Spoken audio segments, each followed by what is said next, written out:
नमस्कार, मी डॉक्टर वैभव आमले, medical oncologist, ॲस्ट्रा आधार hospital, Kolhapur.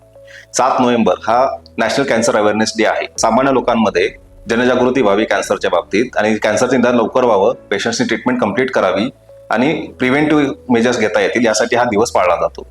तर कॅन्सर निदान लवकर होण्यासाठी पेशंट्सनी कोणतेही लक्षणं लवकरात लवकर सांगून त्याचं निदान करून घेणं गरजेचं आहे. त्याची ट्रीटमेंट व्यवस्थित घेणे आणि कंप्लीट करणे हे सगळ्यात महत्त्वाचे आहे.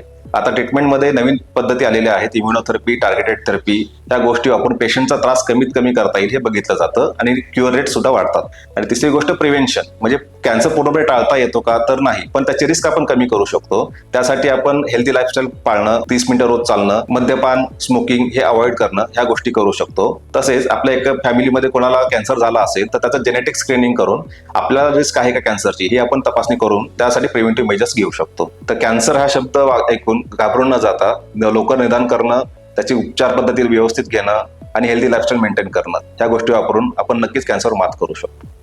तसेच आता वॅक्सिन सुद्धा अवेलेबल झालेले आहेत. सर्व्हिक्सचा कॅन्सर जो असतो, गर्भाशयाचा मुखाचा कॅन्सर किंवा टॉन्सिलचा कॅन्सर हा कमी करण्यासाठी, त्याची रिस्क कमी करण्यासाठी आपल्याला आता वॅक्सिनचा ऑप्शन अवेलेबल आहे. सर्व्हॅरिक्स नावाची वॅक्सिन आहे. ती युजली 9 ते 16 या वयोगटात दिली जाते. त्याच्याने हे 2 कॅन्सरची शक्यता बरीच कमी केली जाते.